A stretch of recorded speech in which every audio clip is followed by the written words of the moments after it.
আচ্ছা বাবা, আমি কি সত্যি তোমার অবৈধ সন্তান?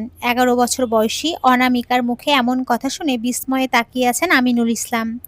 এসব কি বলছো মা? কে বলেছে এসব? কেন? অতসী তো স্কুলে সবাইকে তাই বলে। কি বলেছে ও? তোমাদের বিয়ের বয়স ১১ আর আমার বয়স ১১, কিভাবে হয়? আমি নাকি বিয়ের আগের সন্তান, আর বিয়ের আগের সন্তান তো অবৈধই হয়, তাই না বাবা? অনামিকার কথার উত্তরে কি দেবে আমিনুল ইসলাম তা জানে না। তবে এখন তাকে মিথ্যে বলতে হবে, সত্যিটা বলা যাবে না। অনামিকা সহ্য করতে পারবে না। আরে মা, শোন তো। ছোটবেলা থেকেই তুমি খালি পড়তে চাইতে, একটুনি থাকতেই শুধু কান্না করতে স্কুলে যাব। তাই তো তোমার বয়স বাড়িয়ে স্কুলে ভর্তি করাতে হয়েছে। সত্যি তো বাবা? তাহলে অতসী যে বলে। না, ও আর বলবে না। অনামিকা দিব্যি রুমে চলে গেল, আর অতসী দৌড়ে বাবার কাছে এসে একটা ডায়েরি দেখাতে দেখাতে বলল, বাবা বাবা, দেখো আজকে আমি রচনা প্রতিযোগিতায় প্রথম হয়েছি। হেড স্যার আমাকে এই ডায়েরি আর কলমটা দিয়েছে, দেখো। ৮ বছর বয়সী অতসীর এতটা উল্লাস তার বাবার কান অবধি পৌঁছায় না। সে খুব জোরে ধমক দিল। অতসী কুঁকড়ে গেছে, চুপচাপ দাঁড়িয়ে আছে। খুব বৈধ অবৈধ শিখেছিস, তাই না? আরে তুই তো রাস্তার মেয়ে, তুই শিখবি না তো কে শিখবে? বলে আশেপাশে কিছু খুঁজতে লাগলো। বাঁশের একটা ছোট ডান্ডি পেয়েও গেল। হাত পাত, হাত পাত বলছি। জোরে জোরে ধমকিয়ে যাচ্ছে সে। ছোট্ট অতসী চুপচাপ হাত বাড়িয়ে দেয়, কারণ জানে তার বাবা আজকে মারবেই। দুই হাতে ততক্ষণ পর্যন্ত মারলো যতক্ষণ না হাত ফুলে গেল। অতসীর মা থামাতে আসলে তার শরীরেও কিছু লাগলো। যখন অতসীর মায়ে লাগলো তখন ওর বাবা থেমে যায়। অতসীর মায়ের হাতে লেগে প্রায় কেটেছে। খুব দ্রুত অতসীর বাবা ফ্রিজ থেকে বরফ নিয়ে এসে হাতে লাগাতে গেলে অতসীর মা বলে, আমার দুই হাত শক্ত আছে, রক্ত ঝরলেও সামলে নেব। কিন্তু আমার ছোট্ট মেয়েটা এতটা সইতে পারে না। ওকে মারবেন না, আর যদি মারেন তাহলে আজ বিষ কিনে এনে দেবেন, ওকে নিজে হাতে খাইয়ে দেব। তখন না হয় আপনি শান্তি পাবেন। ছোট্ট অতসী সেদিন পুকুরের পানিতে দুই হাত ডুবিয়ে রেখেছিল অনেকক্ষণ। রাতে ভাত খেতে পারেনি, ডায়েরিটা খুব যত্ন করে তুলে রাখে। অতসীর পুরস্কার কিংবা সার্টিফিকেটের কোনো অভাব নেই। ঘর পরিষ্কার করার সময় আজ অতসীর মা অতসীর প্রথম পুরস্কারের ডায়েরিটা পেল। হাতে নিতেই অতীতে হারিয়ে গিয়েছিল সে। অতসীর দিনগুলো কেমন যেন যাচ্ছে। অনামিকার সেবা যত্ন, তারপর সায়ানের সাথে মাঝে মধ্যে বাহিরে যাওয়া, বিভিন্ন পার্টি অ্যাটেন্ড করা, বাইরে ডিনার করা। বেস্ট কাপেল হিসেবে এই ১ মাসে অনেকেই তাদেরকে উদাহরণ দেয়। এই ১ মাস অতসী যে দিহানের সাথে যোগাযোগ করার চেষ্টা করেনি এমনটা নয়, কিন্তু পারেনি। পুরো বাসায় সিসি ক্যামেরা লাগানো, বাসায় ফোনের সব কানেকশন বন্ধ। কাজের লোকগুলোর সাথে কথা বলা যায় না। সব থেকে মারাত্মক হলো অতসীর জন্য বডিগার্ড রেখেছে সায়ান। ২৪ ঘন্টা তার উপরে কড়া নজর থাকে। বড্ড অসহ্য লাগছে এসব। বিউটিশিয়ান এসেছে, বাইরে বের হওয়ার কথা থাকলেই আসে। পুতুলের মতো করে সাজিয়ে দেয়। আজ অতসীকে লাইম কালারের শাড়ি পরিয়েছে। হালকা কাজল, হালকা মেকআপ, চুলগুলো খোপা করে বেলি ফুলের মালা পরিয়ে দেবে। বেশ উঁচু করে খোপা বাঁধতে গেলে অতসী থামতে বলে। দিহানের বলা কথাটা মনে পড়ে যাচ্ছে। যখন অনামিকারা হাসপাতালে ছিল তখন মাঝে মধ্যেই দিহান বায়না ধরতো শাড়ি পরার জন্য। অতসীও না করতো না। একদিন অতসীকে কপালে টিপ দিয়ে দিতে গেলে অতসী মানা করে, কারণ ইসলামে টিপ পরিহিতা নারীকে সরাসরি পতিতাদের সাথে তুলনা করা হয়। তখন দিহান অতসীর চুল খুলে দেয় আর বলে, একটা মানবেন আর অপরটা মানবেন না, বুঝলাম না। আবু হুরায়রা রাদিয়াল্লাহু আনহু কর্তৃক বর্ণিত একটি হাদিসে রাসূল বলেছেন, জাহান্নামবাসী দুটি দল রয়েছে যাদেরকে আমি এখনো দেখিনি। একদল এমন লোক যাদের হাতে গরুর লেজের মতো লাঠি থাকবে, যা দিয়ে তারা লোকেদেরকে প্রহার করবে। আর অন্য দল এমন নারী যারা পোশাক পরেও উলঙ্গ থাকে। তারা অন্যদের তাদের প্রতি আকৃষ্ট করবে, নিজেরাও অন্যদের প্রতি ঝুঁকবে। তাদের মস্তক উটের পিঠের মতো কুঁজো হবে। তারা জান্নাতে প্রবেশ করবে না, এমনকি জান্নাতের ঘ্রাণও পাবে না। অথচ এর ঘ্রাণ এত এত দূর থেকেও পাওয়া যাবে। হাদিসের ভাষা হলো উটের পিঠের কুঁজের মতো। মাথার উপরে চুল বাঁধলেও বা ঝুঁটি থাকলেই তখন উটের পিঠের কুঁজের মতো দেখা যাবে, অন্যথায় নয়। আমি তো খোপা করছিলাম, ওটাও দেখতে তো কুঁজের মতোই লাগছিল। তাহলে কি খোপাও করব না? কেন করবে না? করবে তো। তবে ঘাড় ফালিয়ে করো না, দেখো আরো বেশি সুন্দর লাগবে। বিউটিশিয়ানের কথায় হুঁশ ফেরে অতসীর। ম্যাম, খোপা করব না? নিচু করে ঘাড়ে ফালিয়ে করুন। সায়ান বাসার বাহিরে অতসীর হাত ছাড়ে না। এই বুঝি অতসী পালিয়ে গেল। সব সময় হাত ধরে রাখে, কিন্তু অতসীর অসহ্য লাগে। সে সায়নের সাথে বের হয় মূলত যদি দিহানের সাথে দেখা হয়ে যায়। দিহানের সাথে একবার কথা বলা খুবই প্রয়োজন। একমাত্র দিহানই পারবে অতসীকে এসব থেকে বের করতে। এসব ভাবতে ভাবতে কখন যে ওরা পৌঁছে যায় খেয়াল করেনি অতসী। একদম অন্ধকার। হঠাৎ সায়ন হাত ছেড়ে দেয়। কিন্তু কেন? সায়ন তো এমন করে না। হঠাৎ অতসী হাতে কারো স্পর্শ অনুভব করলো। খুব কাছ থেকে ব্যাকগ্রাউন্ডে মিউজিক বেজে উঠল। कैसे कहूँ इश्क में तेरे कितना हूँ बेताब मैं आंखों से आंखें मिला के चुरा लूं तेरे ख्वाब। স্পটলাইট পড়তেই চেহারা স্পষ্ট হলো। দিহান! অতসী দুটো হার্টবিট মিস করলো। আজকেই সবটা জানাবে আর ফিরবে না। কিন্তু আজ দিহানের চোখের ভাষা বড্ড অচেনা লাগছে। খুব শক্ত আর বাজেভাবে স্পর্শ করছে সে। ওর সাথে তাল মিলিয়ে কাপল ডান্সটা করতে প্রায় কষ্ট হচ্ছে অতসীর। অনেকবার কথা বলার চেষ্টা করলো, কিন্তু অতসীর কোনো কথা দিহান শুনল না। গান শেষে দিহান অতসীর কানে কানে বলল, তুমি ভুলু कैसे में मेरी पहली खात्मा तुम हो। গান শেষে দিহান অতসীর হাত খুব শক্ত করে ধরে অন্য হাত বাড়িয়ে দেয় অন্ধকারে। লাল চুড়ি পরা একটা মেয়ের হাত। মেয়েটা আলোতে আসতেই দিহান অতসীর হাত ছেড়ে দিয়ে বলে, meet my wife Mrs Raima Mehboob, wife of the Dihan Mehboob. Atasi ২ পা পিছিয়ে যায় আর সামনের মেয়েটা দৌড়ে এসে ওর উপরে পড়ে। অতসী, দোস্ত তুই কই হারিয়ে গেছিলি? এতটা পর আমি তোর। সেদিন এক্সাম হল থেকে আমি আগে বের হলাম আর তোকে পাইনি। কই ছিলি তুই? আমি তো তোকে কত খুঁজে হয়রান। পরে আন্টির কাছে সবটা শুনলাম। দোস্ত তোর সাথে আমার অনেক কথা আছে রে। অতসী রীতিমতো ঘামতে শুরু করেছে। দিহান রাইমাকে ওর ওয়াইফ বলে পরিচয় দিল কেন? ও কি তাহলে রাইমাকে? না না, তা কি করে হয়? তার প্রাক্তন প্রেমিক তার বেস্ট ফ্রেন্ডকে বিয়ে করেছে। তার শেষ আশাও শেষ হয়ে গেল। ঘোর কাটে রাইমার ডাকে। জানিস তো, যখন বিয়ে ঠিক হলো তখন তোকে আমার সব থেকে বেশি প্রয়োজন ছিল।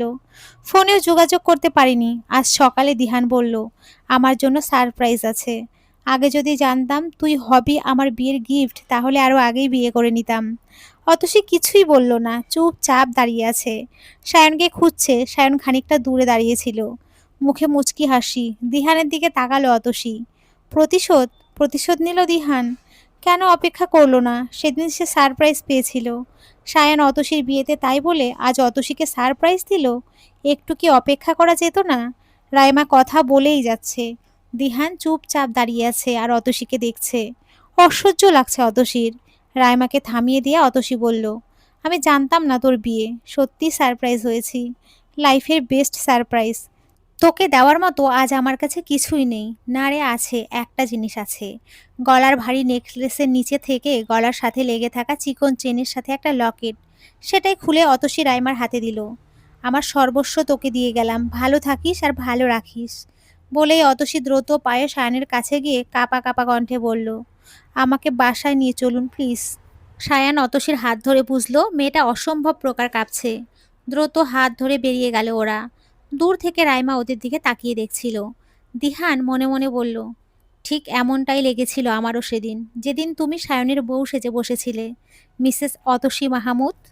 অতসীর অবস্থা সত্যি ভালো না। সায়ান বুঝতে পারছে এতটা শখ হয়তো নিতে পারেনি। অনবরত হাত পা কাঁপছে মেয়েটার। বাম হাত দিয়ে ওকে কাছে টেনে এনে নিজের কাঁধে জোর করে মাথা রাখলো সায়ান। অতসী চোখ বন্ধ করে আছে। চোখের সামনে দিহানের চেহারা ভেসে উঠছে। কথাগুলো কানে বাজছে। এমনভাবে অতসী সব হারিয়ে ফেলল। দিহান বেছে বেছে ওর বেস্ট ফ্রেন্ডকে বিয়ে করলো। হ্যাঁ, রাইমা অতসীর বেস্ট ফ্রেন্ড। বোনের ভালোবাসা সে অনামিকার থেকে না রাইমার থেকে পেয়েছে। যখন যখন বাবার কমতি অনুভব করেছে, রাইমার বাবা ওর মাথায় হাত রেখেছে। রাইমার মায়ের কাছে রাইমার আগে অতসী।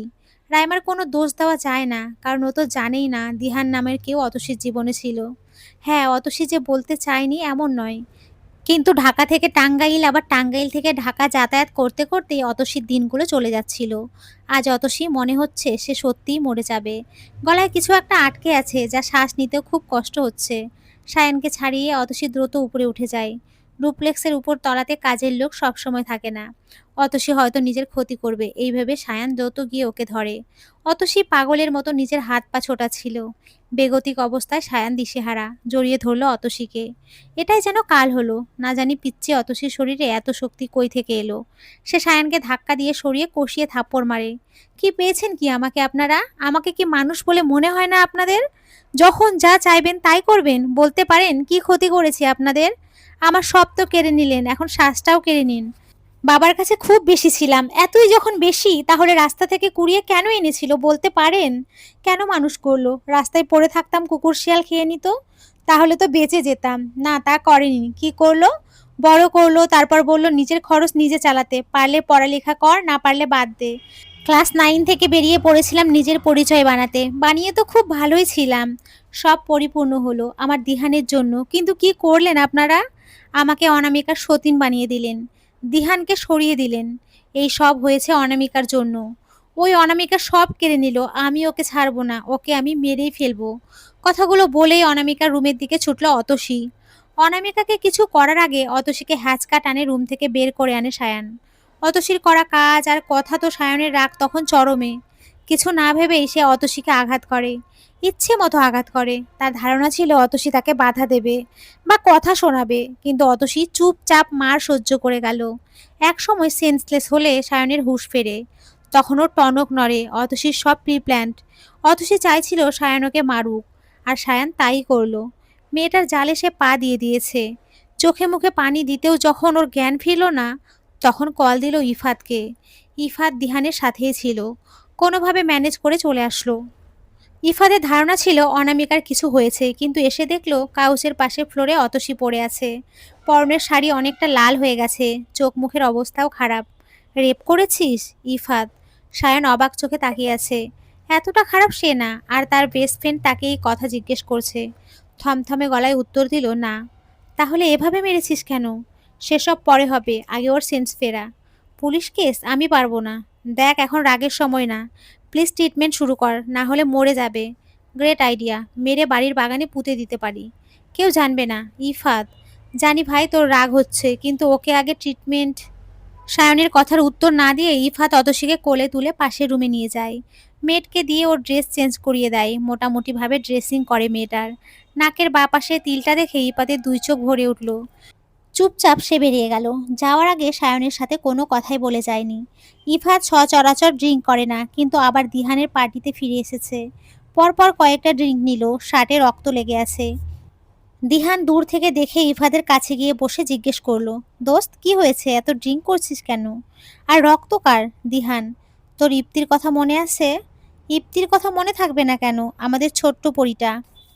সেবার ইপ্তি যখন কলেজ ট্যুরে গেল মন খচখচ করছিল, কিন্তু আমি ওর স্বাধীনতায় বাধা হতে চাইনি, তাই যেতে দিয়েছিলাম। পরীটা সেই যে বাসা থেকে বেরিয়েছিল আর বাসায় ফেরেনি, আজও ফেরেনি। মৃত মানুষ ফেরে না ইফাত। তুই কি ভুলে গেছিস আমরা ইপ্তির ক্ষত বিক্ষত লাশ পেয়েছিলাম চন্দ্রনাথ পাহাড়ে? আমার বোনটাকে আমি বাঁচাতে পারিনি, পারিনি আমি ওকে রক্ষা করতে। ইপ্তির পর আমি অতসীকে নিজের বোনের জায়গা দিয়েছি রে। অতসীর নাকের বা পাশে তিল দেখে মনে হয় আমার ইপ্তি ফিরে এসেছে। ওর ভাইয়া ডাক আমাকে ইপ্তির কমতি বুঝতে দেয় না, কিন্তু আমি আমার এই বোনকেও বাঁচাতে পারলাম না। আমার চোখের সামনে আমার বোনের জীবন ধ্বংস করে দিচ্ছে ওই অনামিকার বাবা আর সায়ান। তুই জিজ্ঞেস করেছিলি না যে এই রক্ত কার? এই রক্ত অতসীর। মেয়েটাকে অচেতন অবস্থায় রেখে এলাম। কথাগুলো ইফাত বলছিল আর কান্না করছিল। দিহানের মনে হাজার প্রশ্ন ঘুরছে। কি বলছি ইফাত? অতসী তো সুস্থ গেল, কি হয়েছে? ইফাত ক্লিয়ার করে বল, ওরা তো মোস্ট হ্যাপিয়েস্ট কাপেল, তাই না? Happiest couple? তাচ্ছিল্যের সাথে বলল ইফাত। সায়ান জোর করে অতসীকে বিয়ে করেছে মানে? কি বলছিস এসব? অতসী নিজ ইচ্ছায় সায়নকে বিয়ে করেনি। খুব চেষ্টা করে পালিয়ে যেতে, কিন্তু যেতে পারেনি। সেদিন ওর বাবা ওকে খুব মারে, শেষ লাথিটা ওর মুখে মারে। ওর ঠোঁট কেটে রক্ত পড়ছিল, তবুও বিয়েতে রাজি ছিল না। তারপর ওর বাবা ওর মাকে মেরে ফেলার হুমকি দিলে বিয়েতে রাজি হয়। আর হ্যাপিয়েস্ট কাপল সায়নের জন্য অতসী শুধুই একটা দাবার গুটি, যা দিয়ে অ্যাক্সিডেন্ট কে করিয়েছিল এসব বের করতে চাচ্ছে সে। ইফাদের এইসব কথা শুনে দিহান চমকে ওঠে। টেবিলে পরপর কয়েকবার বাম হাত দিয়ে আঘাত করে। দিহান চিৎকার করে বলে, আগে বলিসনি কেন? আর সায়নের সাহস কি করে হয় আমার অতসীর গায়ে হাত তোলার? আমি ওর জান নিয়ে নেব, চল তুই আমার সাথে। তোর অতসী? ইফাত প্রশ্ন করে দিহানকে। দিহান ওদের মাঝে সবটা বলে, এটাও বলে অতসীকে দেখানোর জন্যই ও ওর বেস্ট ফ্রেন্ডকে বিয়ে করেছে, কিন্তু সে অতসীকে ভালোবাসে, ওর প্রত্যাখ্যান সহ্য করতে না পেরে এসব করেছে। ইফাত দিহানকে থামিয়ে দেয়। অতসী ফিরবে না দিহান, কারণ আমি অতসীকে চিনি, ও নিজের জন্য কিছুই ভাববে না। আর সব থেকে বড় কথা, রাইমা তোর বিয়ে করা বউ, তোর দায়িত্ব। তুই অতসীকে ছেড়ে দে দিহান, ও বাঁচলে বাঁচবে, মরলে মরবে। ওর কথা যদি তোর এতই চিন্তা হতো তাহলে তুই ওর জন্য অপেক্ষা করতি, তারপর না হয়। যাকে বাদ দে, মেয়েটা যেমন আছে তেমন থাকতে দে। হয়তো কষ্ট হবে, কিন্তু বোন আমার ধৈর্যশীল, মেয়ে ঠিক কাটিয়ে উঠবে। কথাগুলো বলে ইফাত চলে গেল। দিহান চুপচাপ বসেছিল। না, কয়েক ঘন্টা আগে যদি এসব জানতো তাহলে হয়তো এসব কিছুই সে করতো না। এখন কি করবে সে? রাইমাকে জেদের বশে বিয়ে করলেও তাকে কোনোদিন অতসীর জায়গা কি সে দিতে পারবে? হয়তো কোনো রাতের আধারে পুরুষত্ব জেগে উঠবে, কিন্তু মন থেকে সে কোনো দিনও মানতে পারবে না। বউ সেজে হাজারো জল্পনা কল্পনা নিয়ে বসে আছে রাইমা। আজ তার বাসর রাত, কত স্বপ্ন থাকে এই রাত নিয়ে। বিবাহিত বন্ধু বান্ধবীদের থেকে শোনা বিভিন্ন কাহিনী, সিনেমায় দেখা ছোট্ট ছোট্ট মোমেন্ট কিংবা নিজের স্বপ্নগুলো। দিহানের উপস্থিতি বেশ বুঝতে পারছে রাইমা। আরও গুটিসুটি মেরে বসলো। হঠাৎ কারো গানের গলা শুনতে পেল। সামনে তাকিয়ে দেখে স্ক্রিনে একটা মেয়ে বেগুনি রঙের শাড়ি পরে গিটার হাতে বসে গান গাইছে। স্ক্রিনে অতসী, পাশে দিহান বসে আছে। খুনসুটিময় সময় তাদের। বুকের মধ্যে মোচড় দিয়ে উঠল রাইমার। দিহান অপলকভাবে স্ক্রিনে অতসীর দিকে তাকিয়ে আছে। রাইমা, আপনাকে কিছু বলার আছে আমার। এরপর আপনি যদি মনে করেন আপনি মুক্তি চান, তবে আমি দিয়ে দেব। কিন্তু এর জন্য আপনি অতসীকে কখনো দোষ দিতে পারবেন না। আমি অতসীকে ভালোবাসি। রাইমা কিছুটা আন্দাজ করেছিল, খুব কষ্ট হচ্ছিল। কারণ বাঙালি মেয়েরা ৩ বার কবুল বলার সাথে সাথে মানুষটাকে আষ্টে পৃষ্ঠে জড়িয়ে নেয়।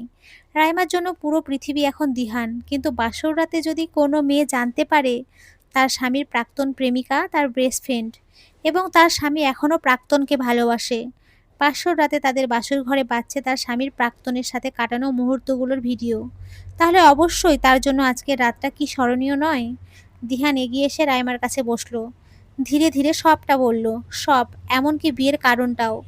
এখন রাইমা বুঝেছে অতসীর ওইভাবে রিয়াক্ট করার কারণ। অতসীর জন্য রাইমা তো এটুকু করতেই পারে, কারণ সে দেখেছে তো মেয়েটা ছোট থেকে শুধু অবহেলায় পেয়েছে। তাছাড়া অতসী রক্ত দিয়ে তার ভাইয়ের জীবন বাঁচিয়েছিল। অনেক ঋণ আছে মেয়েটার কাছে।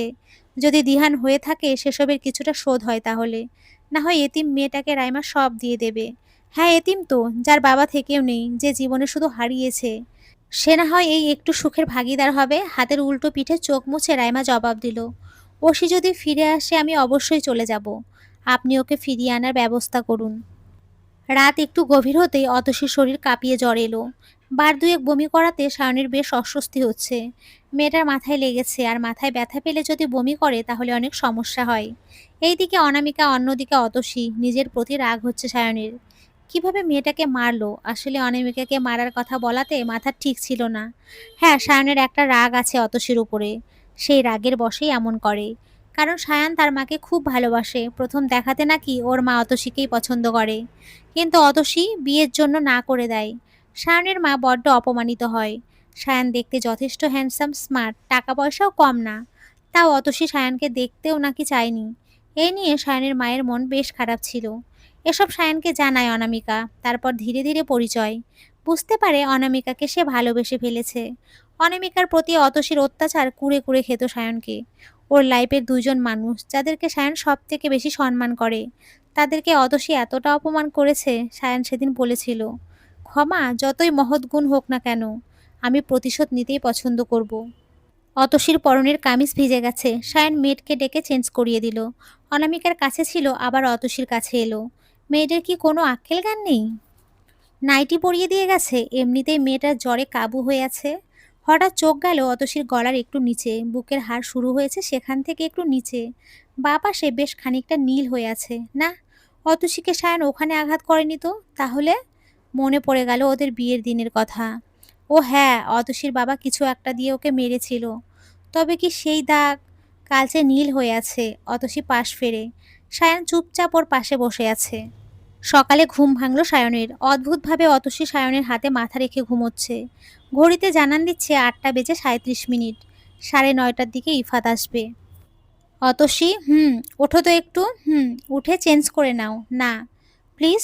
হুম হুম ইফাত আসবে, তার আগে প্লিজ চেঞ্জ করে নাও।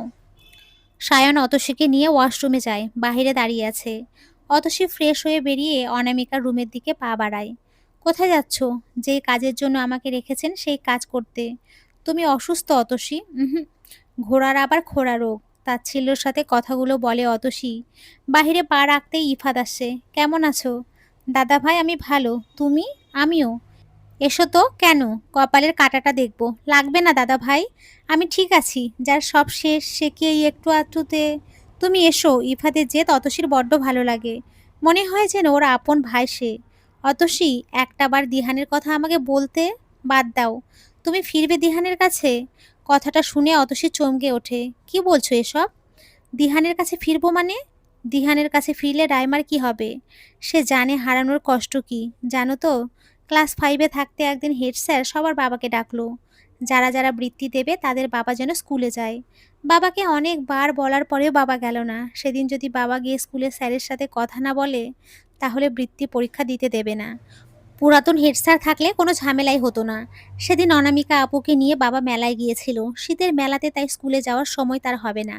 আমি সারা সকাল সকাল থেকে দুপুর অবধি অপেক্ষা করলাম, বাবা এলো না। বিশ্বাস ছিল আসবে, কিন্তু আমার ছোট্ট মনের বিশ্বাস সেদিন ভেঙে যায়। মিটিং শুরু হয় কিন্তু বাবা আসে না। জানি না সেদিন কিসের মিটিং ছিল, তবে স্কুলে 700 টাকা জমা দিতে হচ্ছিল। এত কষ্ট করে নেওয়া প্রিপারেশনগুলো বৃথা গেল। হাতের উল্টো পিঠে চোখের পানি মুছে ব্যাগ নিয়ে আসছিলাম, রাইমা দৌড়ে এসে বলল, হেড স্যার আমাদেরকে ডাকছে, যারা যারা বৃত্তি পরীক্ষা দেব আমাকেও যেতে বলেছে। কাঁদো কাঁদো মুখ করে বললাম, আমার বাবা তো আসেনি, আমাকে দেবে না পরীক্ষা দিতে। কাঁধে কারো স্পর্শ, তাকিয়ে দেখি রাইমার বাবা আর মা দুই হাতে আমার দুই হাত ধরে বলেছিল, কেন আমি কি তোর বাবার মতো না? আমি কি পারি না আমার অতসী মায়ের এইসব ছোট্ট ছোট্ট দায়িত্ব নিতে? সেদিনের পর থেকে হিসেব ছাড়া আমি তাদের পাশে পেয়েছি। ঈদের দিন আমাকে না খাইয়ে ওরা কেউ খেত না, আমার সাথে সব জিনিস ভাগ করে নিত। হয়তো রাইমা হাসতে হাসতে আমার জন্য সব ছেড়ে দেবে, কাকা কাকিও হয়তো আমার মুখের দিকে তাকিয়ে সব সহ্য করবে। তাই বলে দাদা ভাই আমি এতটা খারাপ না যে ওর থেকে সব কেড়ে নেব। তোমার বন্ধুকে বলো আমার রায়ের খেয়াল রাখতে। দরজার পাশে দাঁড়িয়ে সায়ন সবটা শুনলো। আশ্চর্য, অতসী অনামিকার সাথে ঘটে যাওয়া কাহিনী কেন বলল? অনামিকা তো বলেছিল অতসীর জেদের কারণে বাবা অতসীকে নিয়ে মেলায় যায়, আর ওর বাবা স্কুলের মিটিং অ্যাটেন্ড করেনি, টাকাও দেয়নি, তাই ও বৃত্তি দিতেও পারেনি। সায়নের কাছে বড্ড গোলমেলে লাগছে, কোনটা সত্য কোনটা মিথ্যে। সেদিনের অনামিকার চোখের পানি না আজকের অতসীর চোখের পানি? তবে এটা শিওর, অতসী চাইলে রাইমাকে সরিয়ে দিতে পারত, কিন্তু এত ত্যাগ।